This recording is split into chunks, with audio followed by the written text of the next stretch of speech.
This is modern homesteading. So what do you think? Am I pulling it off? The French farmer in Burgundy, France, working in his ancient family orchard? Vineyard? Zooby zooby zoo. Zooby zooby zoo.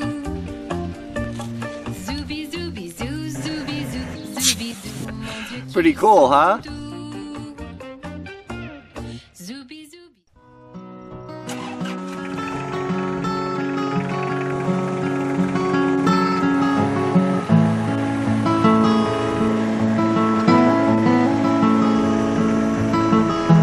Goodbye, Mama. Goodbye to you too, Pa. Little sister, you'll have to wait a while to come along. Goodbye to this house and all its memories. We just got too old to say we're wrong. One problem. What? Look. Well, just lay it down in there and just gently push that root down so it's not bent over and without breaking it. So put it down in the hole. Did you mark the top of the roots? Yeah, it's right here. Okay. Carefully take these roots pointing down like that. Manure on him. Push him down just a little bit.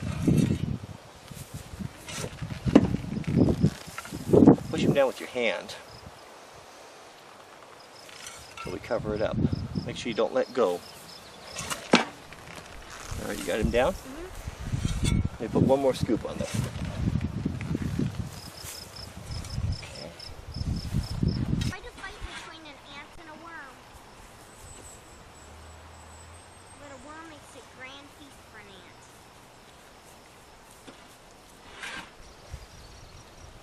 Pat him down.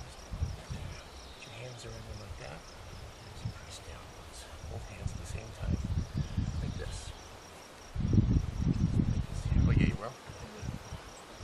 Big one, isn't it? Yeah, not too hard. Just like that. Perfect. Alright. So, I'm going to make sure our drippers are up, getting on there. Okay, right there. Alright, so here's what you do. So we'll put it right at the top, right? And then you turn it. Yeah, and then you push down and you twist like that. Coming when? Okay. Oh! Surprise, huh? Whoa! I think we got the other trees wet. It's just got a little... Sometimes you have to take your knife. And you have to knock that out. Knock that out. It looks like it came out that time. Alright. They're going to be happy to have a cool drink today, huh? Mm-hmm.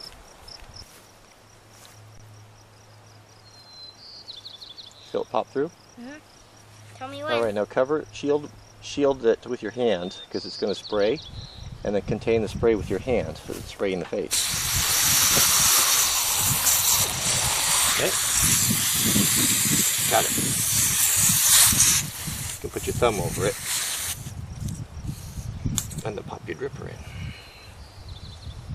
Cover it with your hand. Go ahead. Oh. Did you do that on purpose? I think you tried to get me wet. Why would you think such a thing as that?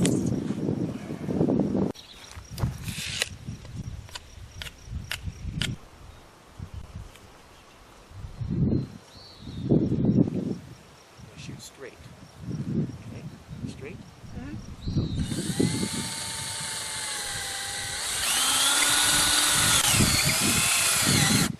Now change the direction of the drill right there. And now bring it out. Good. Steady yourself on the top before you step up.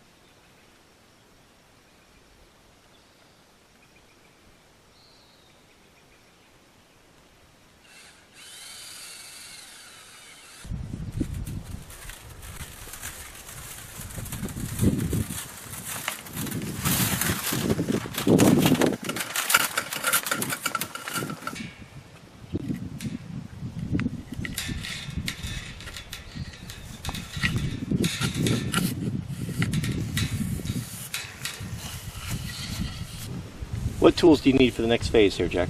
You need a channel lock. You need fence post staples. And you need a hammer.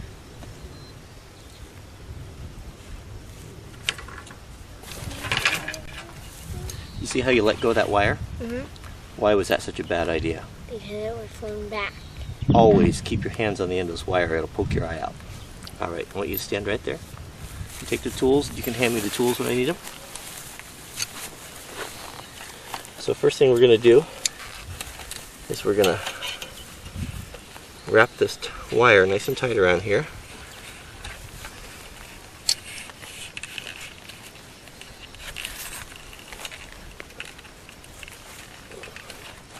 Alright, can I have the channel locks?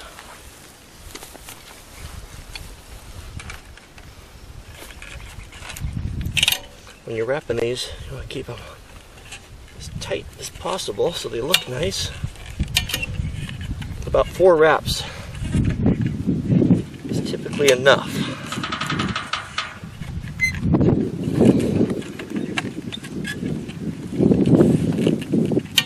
You want to hand me the fence pliers? They're in the bucket.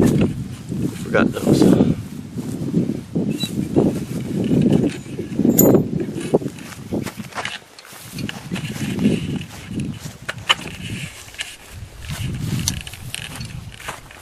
Thank you.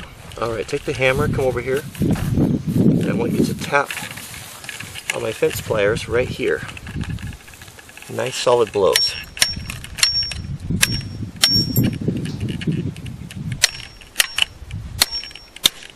Stop.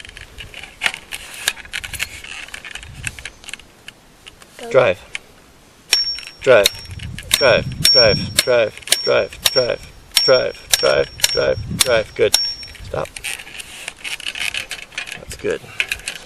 Now we can cut our tail off there.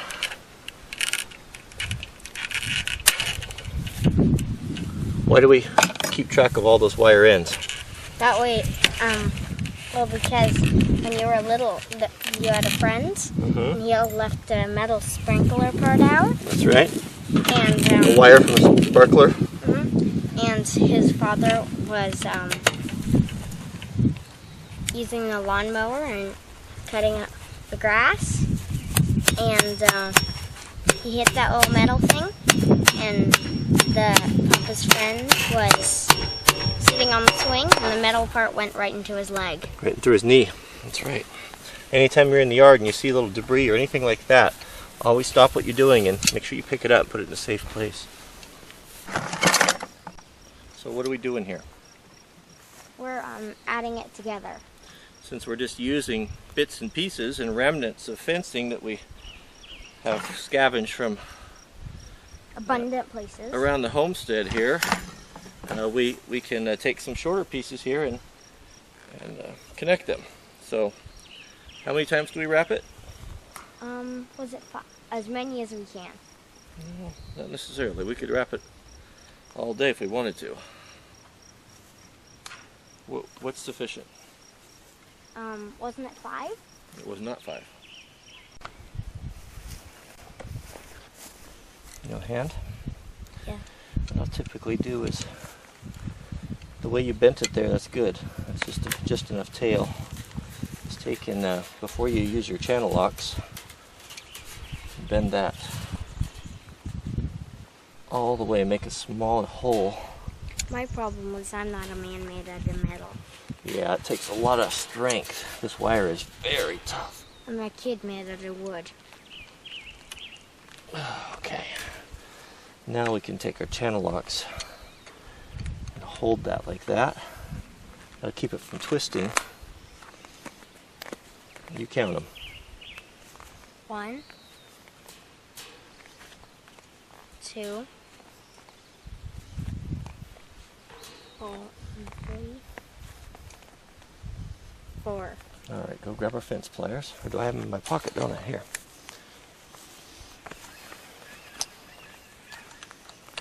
Okay, watch where this tail goes so you can grab it. Ready?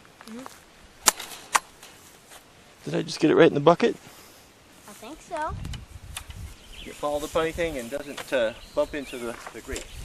All right. You ready? And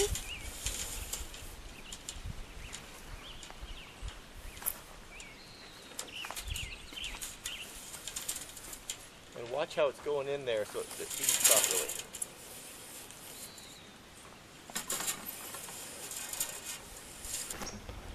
Also, Jack, if you're ever empty-handed when you're moving on a job site from point A to point B, and you see something that needs picked up, pick it up. You should always have something in your hands whenever you're going, whether it's to take it to the job or to put it away. It makes the end of the day cleanup a lot easier and quicker. Alright, so these little guys are tensioners. So we've got this wire, right, that we put up.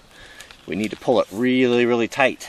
So what we'll do is we'll put this guy here.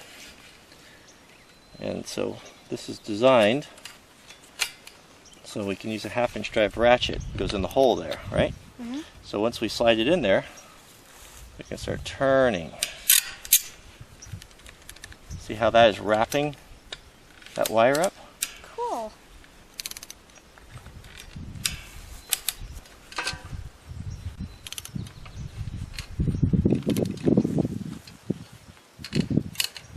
Okay, how's it feel? Is it pretty tight?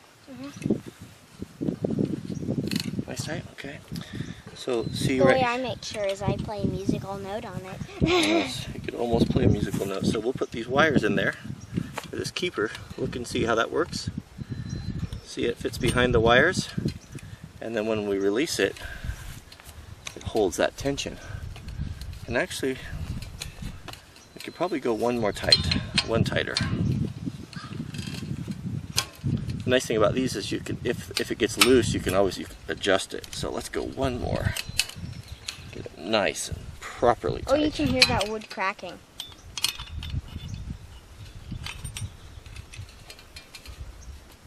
That feels pretty good, doesn't it? So there's our completed trellis. And with our two guy wires there, we have the lower one is at 32 and 52 at the top. So I've got, what we'll do is we'll cut off all the top of the posts so they're 2 inches above. Make everything look nice and orderly. So as the grapes will grow up, we'll be able to train the vines onto these 2 wires. And well, if they're not quite up there yet, then we'll just use these posts. We'll use this little sticks and whatever we can until they grow. But they'll be up there in a matter of weeks with the weather and the spring that we're having. So we'll have a nice, long, about 125 feet of grapes. So that'll make plenty of grape juice for us in the winter, huh? Plenty. Thanks for your help, buddy. You did really a good job today. There's such a thing as grape pie. It doesn't sound very good. Depends if you like grapes. So the soil we have up here in the mountains is just extraordinary. You can see here how soft and loamy it is, a little bit sandy. But what we put in, what we fill up the holes with, everything that we have, or everything that we plant, is this alpaca manure here. You can see we have had, there used to be an alpaca farm, we have mountains of it, and you can see the little pellets there. Here, right there, you can see those. It's been breaking down for several years, and man, it just makes ideal filler. We fill all of our compost boxes with it, and the trees and plants and everything just loves it. It's alpaca manure is real mild, so it won't burn things, and it doesn't compact very well. It stays nice and soft, and it just seems to be, to me, to be an ideal base for the small plants and such to get a good start. I can't help but marvel that you can poke this little stick in the ground. I put these in yesterday, and in one day the small green bud is coming out. Is that not just below your mind? As I work here in the garden and just look at this and the miracle of it, I think of how could a thinking person believe that this is all from chance? All this came from nothing. There's a mind behind this. To believe anything else indeed does take a tremendous amount of faith.